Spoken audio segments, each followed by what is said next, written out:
നമസ്കാരം. മാർക്കറ്റ് വാച്ചിലേക്ക് വീണ്ടും സ്വാഗതം. വിപണിയിൽ ഒരു തിരിച്ചുവരവാണ് ഈ വാരം നമ്മൾ കണ്ടത്. ഗ്രീസിന്റെ പ്രതിസന്ധി സംബന്ധിച്ച ആശങ്കയായിരുന്നു കഴിഞ്ഞ വാരം അവസാനിക്കുമ്പോൾ വിപണിയിലുണ്ടായിരുന്നത്. പക്ഷേ ഗ്രീസ് പ്രതിസന്ധി ഇന്ത്യയെ ബാധിക്കില്ല എന്ന ഒരു പൊതുവിശ്വാസത്തിലേക്ക് കാര്യങ്ങൾ നീങ്ങുന്നു. മാത്രമല്ല കൂടുതൽ IPOകൾ വരുന്നു. ഇതെല്ലാം പൊതുവെ ഒരു ആത്മവിശ്വാസമാണ് വിപണിക്ക് നൽകിയത്. മൺസൂൺ മെച്ചപ്പെടുന്നു, രാജ്യമെങ്ങും നല്ല മഴ കിട്ടുന്നു എന്ന വിലയിരുത്തലുകളും ഇതിന് ആക്കം കൂട്ടി. 8400 മുകളിലേക്ക് നിഫ്റ്റി എത്തുന്നത് ഈ വാരം നമ്മൾ കണ്ടു. കഴിഞ്ഞ 2.5 മാസത്തിനിടയിൽ ഏറ്റവും ഉയർന്ന നിലയിലേക്കാണ് ഈ വാരത്തിൽ വിപണി എത്തിയത്. പൊതുവെ നിക്ഷേപകർക്ക് വീണ്ടും ഒരു ആത്മവിശ്വാസം, വിപണിയെ സംബന്ധിച്ച പ്രതീക്ഷകൾ കൂടുതൽ കരുത്താർജിക്കുകയും ചെയ്തു. മാത്രമല്ല ആഗോളതലത്തിൽ ചൈനീസ് ഓഹരി വിപണിയിലുണ്ടായ വലിയ ഇടിവും ഈ വാരത്തിലെ ഏറ്റവും പ്രധാനപ്പെട്ട സംഭവവികാസങ്ങളിൽപ്പെടുന്നു. ഭുവനേന്ദ്രൻ, ഒരു വലിയ തിരിച്ചുവരവാണ് ഈ വാരം കണ്ടത്. 8400 മുകളിലേക്ക് പോയി. നമ്മൾ തന്നെ പറയുകയും ചെയ്തു പ്രധാനപ്പെട്ട ഒരു തിരിച്ചുവരവിൻ്റെ സാധ്യതകളെക്കുറിച്ച്. എങ്ങനെ കാണാം ഇനിയുള്ള ദിവസങ്ങളിൽ? ഓവറോൾ മാർക്കറ്റിന്റെ മൊമെന്റം പോസിറ്റീവാണ്. റാലി എന്ന് പറയുമ്പോൾ വളരെ ഷാർപ്പായുള്ള ഒരു സെൽ ഓഫ് ഗ്രീസിന്റെ ഡെപ്റ്റ് ക്രൈസിസിന് ശേഷം ശേഷമെന്ന് പറയാൻ സാധിക്കില്ല, അതിനുശേഷം വളരെ ഷാർപ്പായിട്ടുള്ളൊരു കറക്ഷൻ കണ്ടിരുന്നു. 8200 നിഫ്റ്റി മൂവ് ചെയ്തു. അതിനുശേഷം വന്നിരിക്കുന്ന റിക്കവറി റാലിയാണ്. ഇപ്പോൾ എന്തിനും 5th റെഫറൻഡം വരുന്നു. അതിൽ അനുകൂല തീരുമാനം ഉണ്ടാവുകയാണെങ്കിൽ ഗ്ലോബലി മാർക്കറ്റിൽ ഒരു റൈഡ് സംഭവിക്കാം. ഇപ്പോൾ അഭിലാഷ് നേരത്തെ പറഞ്ഞല്ലോ, ഇന്ത്യയിൽ അത്രത്തോളം എഫക്റ്റ് ചെയ്യാൻ പോകുന്നില്ല. പക്ഷേ ഗ്ലോബലി ഒരു മാർക്കറ്റിന്റെ മൂവ് നിശ്ചയിക്കുന്നത് തീർച്ചയായിട്ടും ഈ ഗ്രീസ് തന്നെയാണ്. അവിടെ ആ പ്രശ്നം സോൾവ് ആയില്ലെങ്കിൽ ഇത് മറ്റ് രാജ്യങ്ങളിലേക്ക് പോകും. അതിന്റെ ഔട്ട്കം എന്താണ് എന്നുള്ളതിനെക്കുറിച്ച് ഒരു കൺസേൺ നിലനിൽക്കുന്നുണ്ട്. റഫറൻഡത്തിന്റെ ഒരു ഔട്ട്കം വളരെ പ്രധാനപ്പെട്ടതാണ്. അപ്പോൾ അത് തീർച്ചയായിട്ടും മാർക്കറ്റിനെ ഇൻഫ്ലുവൻസ് ചെയ്യും. അപ്പോൾ നമ്മളെ സംബന്ധിച്ച് മൺസൂൺ, വളരെ ബെറ്റർ ആയിട്ടുള്ള മൺസൂൺ, അതുപോലെ തന്നെ ഗവൺമെന്റ് സ്പെൻഡിങ് കൂടുന്നു, പുതിയ അനൗൺസ്മെന്റുകൾ, അതുപോലെ RBIയുടെ കമന്റ്, കാരണം എക്കണോമി റിക്കവറി പാതയിലാണെന്നുള്ള കമന്റൊക്കെ തന്നെ മാർക്കറ്റിന്റെ ഈ ഒരു റൈഡിന് പ്രധാന റീസൺ ഇതൊക്കെ തന്നെയായിരുന്നു. ഇപ്പോൾ പ്രധാനമന്ത്രി അനൗൺസ് ചെയ്ത പല ഡിജിറ്റൽ ഇന്ത്യ, അങ്ങനെ പല അനൗൺസ്മെന്റുകളും, അതുപോലെ കൃഷി സിഞ്ചി യോജന, ഇതൊക്കെ തന്നെ വലിയൊരു ഇമ്പാക്റ്റ് ലോങ് ടൈമിൽ സൃഷ്ടിക്കാനുള്ള സാധ്യതയുണ്ടാവും. അപ്പോൾ ഇതിൻ്റെയൊക്കെ ഒരു റാലിയാണ് നമ്മൾ കണ്ടത്. അപ്പോൾ ഗവൺമെന്റ് വീണ്ടും ആക്റ്റീവായി വരുന്നു എന്നുള്ളതിന്റെ സൂചനകളാണ്. ഇനി ജൂലൈയെ സംബന്ധിച്ച് വലിയൊരു വോളറ്റിലിറ്റി വരാനുള്ള സാധ്യത വളരെ കൂടുതലാണ്. കാരണം അതിൽ പ്രധാനമായിട്ട് ഒന്ന്, മൺസൂൺ സെഷൻ സ്റ്റാർട്ട് ചെയ്യാൻ പോകുമ്പോൾ പല ബില്ലുകളും പാസ്സാകാനിരിക്കുന്നു. ഇത് വലിയൊരു ബേർഡൻ തന്നെയാണ്, ഈ ബില്ല് പാസ്സാക്കി എടുക്കുക എന്നുള്ളത്. അത് മാർക്കറ്റിനെ സ്വാഭാവികമായിട്ടും ഇൻഫ്ലുവൻസ് ചെയ്യാനുള്ള സാധ്യതയുണ്ട്. അതുപോലെ തന്നെ റിസൾട്ട് സീസൺ വരാൻ പോവുകയാണ്. അതിൻ്റെ സെക്കൻഡ് ക്വാർട്ടർ റിസൾട്ട് അത് മാർക്കറ്റിനെ വളരെയധികം ഇൻഫ്ലുവൻസ് ചെയ്യും. ഒരു ബെറ്റർ റിസൾട്ടാണ് മാർക്കറ്റ് പ്രതീക്ഷിക്കുന്നത്. 7th TCSന്റെ റിസൾട്ടോട് തുടങ്ങി 21st HDFC ഇൻഫോസിസ് പോലെയുള്ള റിസൾട്ടുകൾ വരുന്നു. ഇതൊക്കെ തന്നെ മാർക്കറ്റിനെ ഇൻഫ്ലുവൻസ് ചെയ്യാനുള്ള സാധ്യത വളരെ കൂടുതലാണ്. അതുപോലെ തന്നെ ഗ്രീസ്, ഗ്ലോബലി ഉണ്ടാകുന്ന ക്രൈസിസ് ഒക്കെ തന്നെ ഇന്ത്യൻ മാർക്കറ്റിനെയും ഇൻഫ്ലുവൻസ് ചെയ്യും. പക്ഷെ സ്വാഭാവികമായും ഇപ്പോഴത്തെ മാർക്കറ്റിന്റെ മൊമെന്റം പോസിറ്റീവാണ്. ഇപ്പോഴത്തെ രീതിയിൽ ഗ്രീസ് പ്രശ്നം സോൾവ് ആവുകയാണെങ്കിൽ ഇന്ത്യൻ മാർക്കറ്റിലും അതിന്റെ ഒരു റൈഡ് നമുക്ക് പ്രതീക്ഷിക്കാം. ഒരു 8600-650 മാർക്കറ്റ് പോകാനുള്ള പോസിബിലിറ്റി വളരെ കൂടുതലാണ്. മറ്റൊരു പ്രധാനപ്പെട്ട കാരണം നമ്മൾ നേരത്തെ സൂചിപ്പിച്ച പോലെ ചൈനീസ് ഓഹരി വിപണിയിൽ കഴിഞ്ഞ ഒരു 2 ആഴ്ചയോളമായി വലിയ തിരിച്ചടി ഉണ്ടാകുന്നു. പ്രത്യക്ഷത്തിൽ ഇതും ഇന്ത്യൻ വിപണിയെ ബാധിക്കുന്നില്ല എങ്കിൽ തന്നെയും ഇതിന്റെ ഒരു ഇമ്പാക്ട് ഏതൊക്കെ തരത്തിലായിരിക്കും ഉണ്ടാവുക? ഇത് ഒരു സ്പെക്കുലേഷൻ ആയിരുന്നു. ചൈനീസ് മാർക്കറ്റ് ജൂൺ 12 5178 റെക്കോർഡ് ഹൈയിലേക്ക് മൂവ് ചെയ്തിരുന്നു. എന്നുവെച്ചാൽ ഒരു ഹ്യൂജ് ഫണ്ട് ഫ്ലോ, അല്ലെങ്കിൽ ഹ്യൂജ് സ്പെക്കുലേഷൻ, അതുകൊണ്ടായിരുന്നു അതുപോലെ വലിയ IPO. അപ്പോൾ വലിയൊരു ഫണ്ട്, നമ്മൾക്കറിയാം ഇന്ത്യയിൽ നിന്ന് പോലും വലിയ വിഡ്രോവൽ വന്ന് ചൈനയിലേക്ക് ഫോക്കസ് പോയിരുന്നു.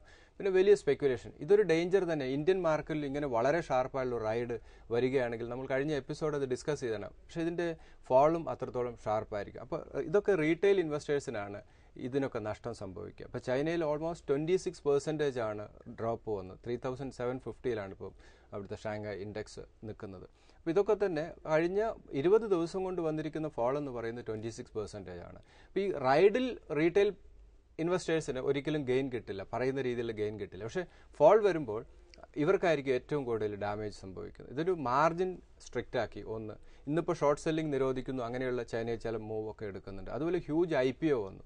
ഇതൊക്കെ തന്നെയാണ് പ്രധാനമായിട്ടും ചൈനീസ് മാർക്കറ്റിൽ വളരെ ഷാർപ്പായിട്ടുള്ള ഫോൾ വരാനുള്ളൊരു സാധനം. കാരണം ഇത്രത്തോളം വളരെ ഷാർപ്പായിട്ടുള്ള റൈഡ് വന്ന സമയത്ത് ഗവൺമെൻറ് അതോറിറ്റീസൊക്കെ തന്നെ മാർജിൻ ഫണ്ടിങ് ഒക്കെ സ്ട്രിക്റ്റ് ആക്കി പല മെഷേഴ്സും എടുത്തു. അപ്പോൾ അതൊരു സ്പെക്കുലേഷൻ എപ്പോഴും അങ്ങനെയാണല്ലോ. വളരെ ഷാർപ്പായിട്ടുള്ള ഫോൾ വരുമ്പോൾ അതിലും ഷാർപ്പായിട്ടുള്ള സെൽ ഓഫ് സംഭവിക്കും. അതാണ് ചൈനയിൽ സംഭവിച്ചത്. ഇപ്പോൾ ഇന്നിപ്പോൾ ഷോർട്ട് സെല്ലിംഗ് നിരോധിച്ച് ഇന്ന് 5% എടുത്ത് ഫ്രൈഡേ വീണ്ടും 5% എടുത്ത് ഡ്രോപ്പ് വന്നിട്ടുണ്ട്. ഇത് കുറച്ചുകൂടെ കറക്ഷനുള്ള സാധ്യത കൂടുതലാണ് കാണുന്ന മാർക്കറ്റ്. അപ്പോൾ അത് വലിയ ഇമ്പാക്റ്റ് ഒന്നും ഇന്ത്യൻ മാർക്കറ്റിൽ സൃഷ്ടിക്കാനുള്ള സാധ്യത കുറവാണ്. എനിക്ക് തോന്നുന്നു അത് ഒരു പരിധിവരെ ചിലപ്പോൾ നന്നായിരിക്കാം. ചിലപ്പോൾ കൂടുതൽ ഫ്ലോ ഇന്ത്യയിലേക്ക് വരാനുള്ള ഒരു സാധ്യത. ഇതിൻ്റെ ഡേഞ്ചർ എന്ന് പറയുന്നത് ഇനിയും ഷാർപ്പായിട്ട് ഫോൾ വരുമ്പോൾ റിക്കവറി വരികയാണെങ്കിൽ വീണ്ടും FISന്റെ ഒരു ഫ്ലോ വീണ്ടും ചൈനയിലേക്ക് പോകാനുള്ളൊരു സാധ്യതയുണ്ട്. അത് നമ്മളെ സംബന്ധിച്ച് കുറച്ച് നെഗറ്റീവ് ആയിരിക്കും. പക്ഷേ ഇപ്പോഴത്തെ രീതിയിൽ ഓവറോൾ ഇന്ത്യൻ ഇക്കണോമി, ഇപ്പോൾ RBIയുടെ കമൻറ്റ്, ഗവൺമെൻറ് എടുക്കുന്ന മെഷേഴ്സൊക്കെ തന്നെ ചെറിയ രീതിയിലെങ്കിലും റിസൾട്ട് കണ്ടു തുടങ്ങുന്നു. ബെറ്റർ ആയിട്ടുള്ള മൺസൂൺ വരികയാണെങ്കിൽ നമ്മുടെ GDP ബെറ്റർ ആകാനുള്ള ഒരു സാഹചര്യം. അതിൽ ക്രൂഡ് ഓയിൽ പ്രൈസൊക്കെ നല്ല ഷേപ്പിലാണ്. ഒരു ചെറിയ കൺസേൺ ഇപ്പോൾ നിലനിൽക്കുന്നത് ഗ്രീസ് തന്നെയാണ്. ആ 5th വരുന്ന അതിൻ്റെ ഒരു ഔട്ട്കം സ്വാഭാവികമായിട്ടും ഇന്ത്യയിൽ ചെറിയ രീതിയിലെ ഇമ്പാക്റ്റ് ക്രിയേറ്റ് ചെയ്യുകയുള്ളെങ്കിലും പക്ഷേ ഗ്ലോബലി മാർക്കറ്റിൻ്റെ മൂവ് നിശ്ചയിക്കുന്നതായിരിക്കും. അതിൻ്റെ റിഫ്ലക്ഷൻ നമ്മുടെ നിഫ്റ്റിയിലൊക്കെ തന്നെ അല്ലെങ്കിൽ സെൻസെക്സിലും കാണാനുള്ള സാധ്യത ഉള്ളതുകൊണ്ട് അതൊരു ചെറിയൊരു കോഷ്യസ് അപ്രോച്ച് എടുക്കുന്നത് തന്നെയായിരിക്കും നല്ലത്. ഈ വാരം ലഭിച്ച കത്തുകളിലേക്ക് നമുക്ക് പോകാം. അതിനുമുമ്പ് ഒരു ചെറിയ ഇടവേള.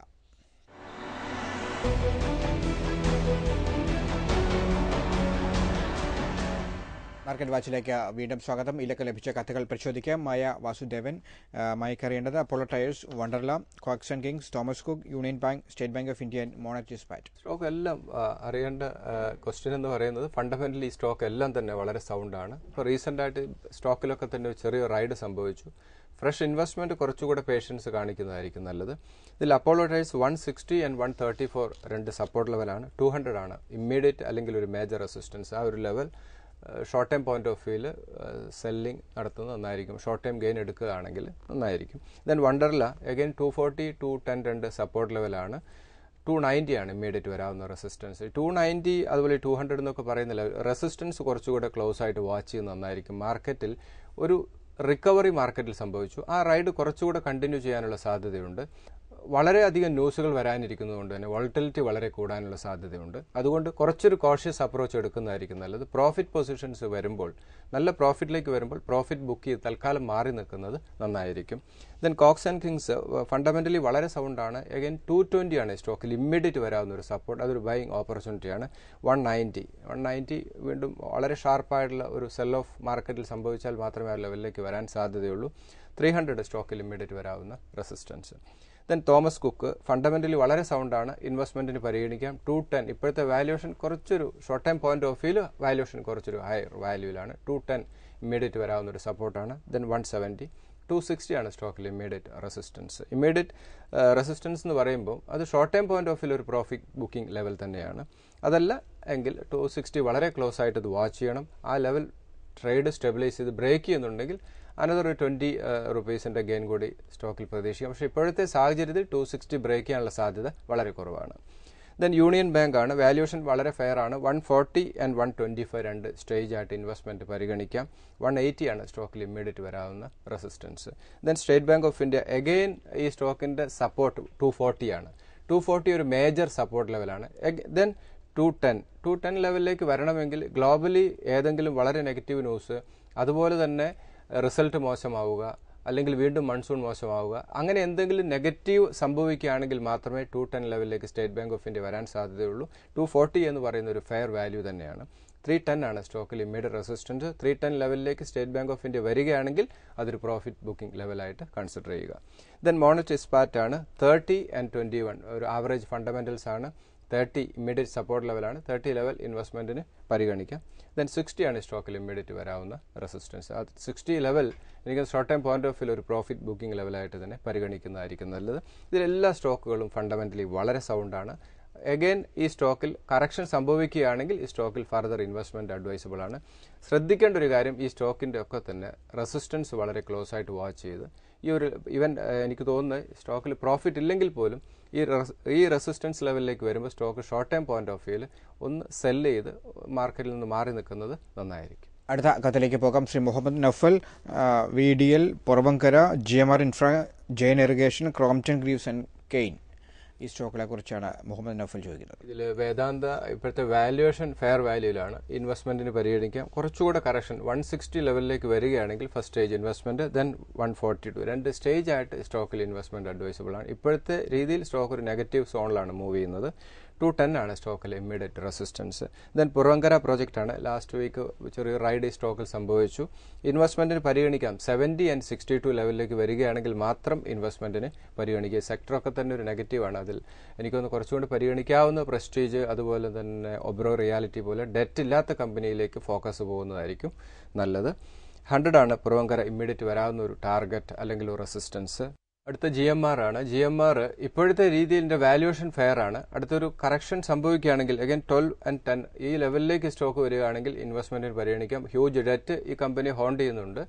പക്ഷേ വാല്യുവേഷൻ ഫെയർ വാല്യൂവിലാണ്. റിസ്ക് എടുക്കാൻ പറ്റുന്നത് നിക്ഷേപകരെ സംബന്ധിച്ച് GMR ഇൻവെസ്റ്റ്മെന്റിന് പരിഗണിക്കാം. 19 ആണ് സ്റ്റോക്കിൽ ഇമ്മീഡിയറ്റ് വരാവുന്ന ഒരു ടാർഗറ്റ്. ദെൻ ജെയിൻ ഇറിഗേഷൻ പുതിയ ഗവൺമെന്റ് അനൗൺസ്മെന്റ് ഒക്കെ തന്നെ ജെയിൻ ഇറിഗേഷനെ സംബന്ധിച്ച് പോസിറ്റീവാണ്. ഇപ്പോഴത്തെ രീതിയിൽ വാല്യുവേഷൻ ഫെയർ ആണ്. Long term point of view Jain irrigation ഇൻവെസ്റ്റ്മെന്റിന് പരിഗണിക്കുക. കാരണം ഗവൺമെന്റ് സ്പെൻഡിങ് 50,000 crore വരുന്നത് ഈ ജെയിൻ ഇറിഗേഷനെ സംബന്ധിച്ചൊക്കെ തന്നെ വളരെ പോസിറ്റീവാണ്. ഗവൺമെന്റ് കൂടുതൽ ഇമ്പോർട്ടൻസ് അഗ്രികൾച്ചറിന് കൊടുക്കുന്നു എന്നുള്ളതൊക്കെ തന്നെ ജെയിൻ ഇറിഗേഷൻ പോലെയുള്ള കമ്പനികളെ സംബന്ധിച്ച് പോസിറ്റീവാണ്. അതുകൊണ്ട് 60 and 50 രണ്ട് സപ്പോർട്ട് ലെവലാണ്. ഇപ്പോഴത്തെ കറന്റ് ലെവൽ പോലും ഈ stock long term point of view ഇൻവെസ്റ്റ്മെന്റിന് പരിഗണിക്കാം. 90 ആണ് സ്റ്റോക്കിൽ ഇമ്മീഡിയറ്റ് വരാവുന്ന റെസിസ്റ്റൻസ്. ക്രോംപ്ടൺ ഗ്രീവ്സ് കുറച്ച് 2 മാസമായിട്ട് സ്റ്റോക്കിന്റെ മൂവ്മെന്റ് വളരെ കുറവാണ്. 160 and 140 രണ്ട് സപ്പോർട്ട് ലെവലാണ്. വാല്യുവേഷൻ വളരെ ഫെയർ വാല്യൂവിലാണ് സ്റ്റോക്ക് മൂവ് ചെയ്യുന്നത്. ഒരു ലോങ് ടേം വ്യൂയോടുകൂടി ഇപ്പോഴത്തെ കറന്റ് ലെവൽ പോലും ഈ സ്റ്റോക്കിൽ ഒരു ഇൻവെസ്റ്റ്മെന്റ് അഡ്വൈസബിൾ ആണ്. 200 ആണ് സ്റ്റോക്കിൽ ഇമ്മീഡിയറ്റ് വരാവുന്ന ഒരു ടാർഗറ്റ്. ദെൻ കെയിൻ ഇൻവെസ്റ്റേഴ്സിന് മുഴുവൻ കണ്ടിന്യൂസ് ഒരു ലോസ് മേക്കിംഗ് സ്റ്റോക്ക് എന്ന് വേണമെങ്കിൽ നമുക്ക് ഇതിനെ വിശേഷിപ്പിക്കാം. 175 150 രണ്ട് സപ്പോർട്ട് ലെവലാണ്. വാല്യുവേഷൻ ഫെയർ ആണ്. പക്ഷേ സ്റ്റോക്ക് ലാസ്റ്റ് 2 years ആയിട്ട് ഇൻവെസ്റ്റേഴ്സിന് നഷ്ടം തന്നെയാണ് കൊടുത്തിരിക്കുന്നത്. ക്രൂഡ് ഓയിൽ പ്രൈസിൽ ഉണ്ടായിരിക്കുന്ന ഫോളൊക്കെ തന്നെ ഈ കമ്പനിയുടെ പ്രോഫിറ്റബിലിറ്റിയെ ബാധിച്ചു. അതുകൊണ്ട് ഒരു ഫ്രഷ് ഇൻവെസ്റ്റ്മെന്റ് എനിക്ക് തോന്നുന്നു കുറച്ചുകൂടെ പേഷ്യൻസ് കാണിച്ചതിന് ശേഷം നടത്തുന്നതായിരിക്കും നല്ലത്. 230 ആണ് സ്റ്റോക്കിൽ ഇമ്മീഡിയറ്റ് വരാവുന്ന റെസിസ്റ്റൻസ്. ഇതിൽ പുറവങ്കര, വേദാന്ത, ജെയിൻ ഇറിഗേഷൻ, ക്രോംപ്ടൺ ഗ്രീവ്സ് ഇൻവെസ്റ്റ്മെന്റിന് പരിഗണിക്കാം. അടുത്ത കത്തിലേക്ക് പോകുന്നതിന് മുമ്പ് ഒരു പ്രധാനപ്പെട്ട കാര്യം, ഈ എപ്പിസോഡിൻ്റെ തുടക്കത്തിൽ നമ്മൾ സൂചിപ്പിച്ചു കൂടുതൽ IPOകൾ വരുന്നു. ഇതും ഒരു വലിയ തോതിൽ പ്രതീക്ഷ നൽകുന്നതായിരുന്നു. കഴിഞ്ഞ വാരത്തിൽ നമ്മൾ കൂടുതൽ സ്റ്റാർട്ടപ്പുകളുടെ IPOയുടെ സാധ്യതകളെക്കുറിച്ച് സെബിയുടെ പുതിയ നിർദ്ദേശങ്ങളൊക്കെ വരുന്നതിനെക്കുറിച്ച് ചർച്ച ചെയ്തു.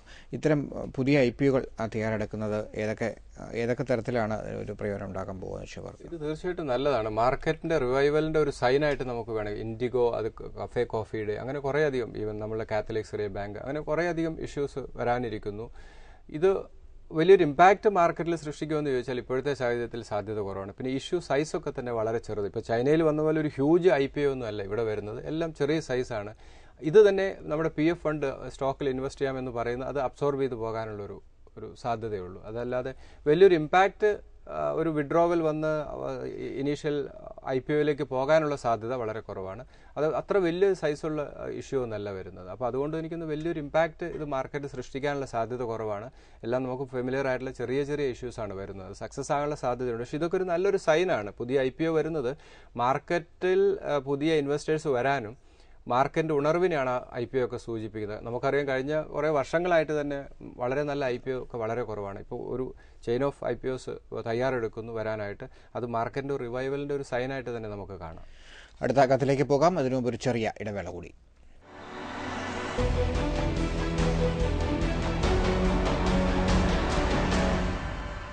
മാർക്കറ്റ് വാച്ചിലേക്ക് വീണ്ടും സ്വാഗതം. അടുത്ത കത്തിലേക്ക് പോകുന്നു. സിജി ഷെൽവിയുടെ മെയിലാണ്. Biocon, Sharon, Idea, Federal bank, South Indian bank, L&T finance, Tata power, Adani power, Hindalco and HCL Infosystems. ഇതിൽ ബയോകോൺ ഫണ്ടമെന്റലി സൗണ്ട് ആണ്. 440 ഇമ്മീഡിയറ്റ് സപ്പോർട്ട് ലെവലാണ്. ഇൻവെസ്റ്റ്മെന്റ് പരിഗണിക്കുക. ദെൻ 420 രണ്ട് സ്റ്റേജ് ആയിട്ട് ബയോകോണിൽ ഇൻവെസ്റ്റ്മെന്റ് അഡ്വൈസബിൾ ആണ്. 500 ആണ് സ്റ്റോക്കിൽ ഇമ്മീഡിയറ്റ് വരാവുന്ന resistance. Then Sharon bio medicine ആണ്. ഫണ്ടമെന്റലി സൗണ്ട് അല്ല. 10 rupee and 7 രണ്ട് സപ്പോർട്ട് ലെവലാണ്. 220 ആണ് സ്റ്റോക്കിൽ ഇമ്മീഡിയറ്റ് വരാവുന്ന resistance. Then idea fundamentally sound ആണ്. ഓരോ കറക്ഷനും ഈ സ്റ്റോക്ക് ഇൻവെസ്റ്റ്മെന്റിന് പരിഗണിക്കുക. ഇപ്പോൾ ലാസ്റ്റ് വീക്ക് ചെറിയ റൈഡ് ഈ സ്റ്റോക്കിൽ സംഭവിച്ചു. 170 ലെവലിലേക്ക് വരികയാണെങ്കിൽ ഫസ്റ്റ് സ്റ്റേജ് എൻട്രി അഡ്വൈസബിൾ ആണ്. ദെൻ 162 രണ്ട് സ്റ്റേജായി ഐഡിയയിൽ ഇൻവെസ്റ്റ്മെന്റ് പരിഗണിക്കാം. 200 ആണ് സ്റ്റോക്കിൽ ഇമ്മീഡിയറ്റ് വരാവുന്ന ഒരു ടാർഗറ്റ്. ദെൻ ഫെഡറൽ ബാങ്ക് ആണ്. ഫെഡറൽ ബാങ്കും ഫണ്ടമെന്റലി വളരെ സൗണ്ടാണ്. വാല്യുവേഷൻ വളരെ ഫെയർ വാല്യൂലാണ് മൂവ് ചെയ്യുന്നത്. 140 ഒരു സ്ട്രോങ് സപ്പോർട്ട് സോണാണ്. മാർക്കറ്റിൽ കറക്ഷൻ സംഭവിച്ച് 140 ലെവലിലേക്ക് വരികയാണെങ്കിൽ ഈ സ്റ്റോക്കിൽ ഒരു ഇൻവെസ്റ്റ്മെന്റ് അഡ്വൈസബിൾ ആണ്. ദെൻ 128 രണ്ട് സ്റ്റേജ് ആയിട്ട് ഈ സ്റ്റോക്കിൽ ഇൻവെസ്റ്റ്മെന്റ് അഡ്വൈസബിൾ ആണ്. 128 ലെവലിലേക്ക് വരാനുള്ള സാധ്യത വളരെ കുറവാണ്. 140 ഒരു മേജർ സപ്പോർട്ട് സോണാണ്. വളരെ ഷാർപ്പായിട്ടുള്ള കറക്ഷൻ സംഭവിക്കുകയാണെങ്കിൽ മാത്രമേ ഈ 130 ബ്രേക്ക് ചെയ്യാനുള്ള സാധ്യതയുള്ളൂ. 170 ഇമ്മീഡിയറ്റ് സ്റ്റോക്കിൽ വരാവുന്ന ഒരു റെസിസ്റ്റൻസ് ആണ്. 170 level short time point of വ്യൂവിൽ ഒരു പ്രോഫിറ്റ് ബുക്കിംഗ് ലെവലായിട്ട് തന്നെ കൺസിഡർ ചെയ്യുക. ദെൻ സൗത്ത് ഇന്ത്യൻ ബാങ്ക് ആണ് 22 ഈ മന്ത് സൗത്ത് ഇന്ത്യൻ ബാങ്കിൻ്റെ റിസൾട്ട് വരാനിരിക്കുന്നു. ലാസ്റ്റ് റിസൾട്ട് മോശമായിരുന്നു, അതുകൊണ്ടാണ് സ്റ്റോക്കിൽ മൂവ്മെൻറ്റം കുറഞ്ഞത്. എഗെയിൻ 22 സപ്പോർട്ട് ലെവലാണ്. 29 ഈ സ്റ്റോക്കിൽ ഇമ്മീഡിയറ്റ് വരാവുന്ന റെസിസ്റ്റൻസ്. സെയിം ഫെഡറൽ ബാങ്ക് പോലെ തന്നെ 29 ലെവലിലേക്ക് സൗത്ത് ഇന്ത്യൻ ബാങ്ക് വരികയാണെങ്കിൽ short time point of view സ്റ്റോക്കിൽ ഒരു സെല്ലിംഗ് അഡ്വൈസബിൾ ആണ്. ദെൻ അടുത്തത് L&T ഫൈനാൻസ് ആണ്. എല്ലാ എപ്പിസോഡിലും നമ്മൾ ഡിസ്കസ് ചെയ്യുന്നതാണ്. കുറച്ചുകൂടെ പേഷ്യൻസ് ഈ സ്റ്റോക്കിൽ കാണിക്കുക. 60 and 52 രണ്ട് സപ്പോർട്ട് ലെവൽ. 84 ആണ് സ്റ്റോക്കിൽ ഇമ്മീഡിയറ്റ് ഒരു target. Then Tata power valuation fair ആണ്. ഇൻവെസ്റ്റേഴ്സിന് ഇൻവെസ്റ്റ്മെന്റിന് പരിഗണിക്കാം. ഒരു കറക്ഷൻ സംഭവിക്കുകയാണെങ്കിൽ 70 ലെവലിലേക്ക് സ്റ്റോക്ക് വരികയാണെങ്കിൽ ഇൻവെസ്റ്റ്മെന്റിന് പരിഗണിക്കാം. N60 രണ്ട് സപ്പോർട്ട് ലെവലാണ്. 85 ആണ് സ്റ്റോക്കിൽ ഇമ്മീഡിയറ്റ് ഒരു resistance. Then Adani power investment പരിഗണിക്കുക. വാല്യുവേഷൻ ഫെയർ ആണ്. 24 and 20 രണ്ട് സപ്പോർട്ട് ലെവലാണ്. 35 ആണ് സ്റ്റോക്കിൽ immediate resistance. Then Hindalco industries. Hindalco ചൈനയുടെ സ്ലോ ഡൗൺ, ഗ്ലോബലി ഉണ്ടായിരിക്കുന്ന സ്ലോ ഡൗൺ ഒക്കെ തന്നെ ഈ കമ്പനികളെ എഫക്റ്റ് ചെയ്തിരിക്കുന്നു. അത് ടാറ്റ സ്റ്റീലിലും അതുപോലെ തന്നെ ഹിൻഡാൽക്കോയിലൊക്കെ സംഭവിച്ചിരിക്കുന്നതാണ്. മെറ്റൽ സെക്ടറിലൊക്കെ തന്നെ ഒരു വലിയ സെൽ ഓഫ് സംഭവിച്ചു. പക്ഷേ വാല്യുവേഷൻ വളരെ ഫെയർ ആണ്. അഗെയിൻ 100 ലെവലിലേക്ക് സ്റ്റോക്ക് വരികയാണെങ്കിൽ ഇൻവെസ്റ്റ്മെന്റിന് പരിഗണിക്കുക. 130 ആണ് സ്റ്റോക്കിൽ ഇമ്മീഡിയറ്റ് റെസിസ്റ്റൻസ്. അതൊരു മൈനർ റെസിസ്റ്റൻസ് ആണ്. വാല്യുവേഷൻ ഈ സ്റ്റോക്കുകളിലൊക്കെ തന്നെ കുറവാണ്. ഇൻവെസ്റ്റേഴ്സിന് കണ്ടിന്യൂസ് ലോസ് നൽകിയ ഒരു സെക്ടറാണ് മെറ്റൽ സെക്ടർ. അതുകൊണ്ട് തന്നെ കുറച്ചുകൂടെ പേഷ്യൻസ് ആ സെക്ടറിൽ കാണിക്കുക. ദെൻ HCL ഇൻഫോസിസ്റ്റം ആണ്. വാല്യുവേഷൻ ആവറേജ് ഫണ്ടമെന്റൽസ് ആണ്. ഇപ്പോഴത്തെ വാല്യുവേഷൻ പോലും ഫെയർ ആണ്. ചെറിയൊരു കറക്ഷൻ സംഭവിക്കുകയാണെങ്കിൽ 30 ലെവലിലേക്ക് സ്റ്റോക്ക് വരികയാണെങ്കിൽ അഗൈൻ ഇൻവെസ്റ്റ്മെന്റിന് പരിഗണിക്കാം. ദെൻ 22 ലെവലിലേക്ക് വരാനുള്ള സാധ്യത കുറവാണ്. 30 ഒരു സ്ട്രോങ് സപ്പോർട്ട് സോൺ തന്നെയാണ്. 50 ആണ് സ്റ്റോക്കിൽ ഇമ്മീഡിയറ്റ് വരാവുന്ന റെസിസ്റ്റൻസ്. 1450 മുകളിൽ നിഫ്റ്റി നിൽക്കുന്നതാണ് ഈ വാരത്തിൽ നമ്മൾ കാണുന്നത്. ഇനി അടുത്ത പ്രധാനപ്പെട്ട ഒരു സപ്പോർട്ട് എവിടെയാണ്? സപ്പോർട്ട് മാർക്കറ്റിന്റെ ഇമ്മീഡിയറ്റ് സപ്പോർട്ട് 8280 തന്നെ കഴിഞ്ഞ എപ്പിസോഡ് നമ്മൾ ഡിസ്കസ് ചെയ്തത് തന്നെയാണ്. പക്ഷെ ആ ഗ്രീസ് എന്തെങ്കിലും കൺസേൺ ആയി വരികയാണെങ്കിൽ മാത്രമേ ആ ലെവലിലേക്ക് പോകാൻ സാധ്യതയുള്ളൂ. ഇപ്പോഴത്തെ രീതിയിൽ മൊമെന്റം വളരെ പോസിറ്റീവാണ്. 8600-650 ലെവലിലേക്ക് വരെ പോകാനുള്ള ഒരു സ്ട്രെങ്ത് ഇപ്പോഴത്തെ രീതിയിൽ മാർക്കറ്റിന് കാണുന്നുണ്ട്. മൊമെന്റം വളരെ പോസിറ്റീവാണ്. 8450 മുകളിൽ ക്ലോസ് ചെയ്യുക എന്ന് പറയുന്നത് തന്നെ ഒരു പോസിറ്റീവ് തന്നെയാണ്. എനിക്കൊന്ന് ഇപ്പോഴത്തെ രീതിയിൽ, കാരണം ഗവൺമെന്റ് സ്പെൻഡിംഗ് ഒക്കെ വരുന്നത് ഡൊമസ്റ്റിക് ഫ്രണ്ടിൽ നിന്ന് വളരെ ബെറ്റർ ആയിട്ടുള്ള ന്യൂസുകൾ വരുന്നത് മാർക്കറ്റിനെ സംബന്ധിച്ചൊരു എനർജി നൽകുന്നു. അതുകൊണ്ട് തന്നെ ഈ റാലി കണ്ടിന്യൂ ചെയ്യാനുള്ള സാധ്യതയുണ്ട്. പക്ഷേ ഒരു ഗ്രീസ് ഒരു കൺസേൺ ആയി നിലനിൽക്കുന്നു. അത് ശാശ്വതമായി പരിഹരിക്കാൻ സാധിച്ചാൽ 8650 ലെവലിലേക്ക് മാർക്കറ്റ് പോകാനുള്ള പോസിബിലിറ്റി വളരെ കൂടുതലാണ്. വിപണി പുതിയ ഉയരത്തിലേക്ക് പോകാനാണ് സാധ്യത എന്നാണ് പ്രധാനമായും വിലയിരുത്തൽ. പക്ഷേ ഞായറാഴ്ച വരാനിരിക്കുന്ന ഗ്രീസിലെ ഹിതപരിശോധനാ ഫലം സ്വാഭാവികമായിട്ടും വിപണിയെ സ്വാധീനിക്കുന്നതാണ് എന്നും ഹെഡ്ജ് ഗ്രീസിന് chief executive officer N Bhuvanendran market വാച്ചിലൂടെ പറയുന്നു. മാർക്കറ്റ് വാച്ച് ഇനി അടുത്തയാഴ്ച ഇതേ ദിവസം ഇതേ സമയം. നമസ്കാരം.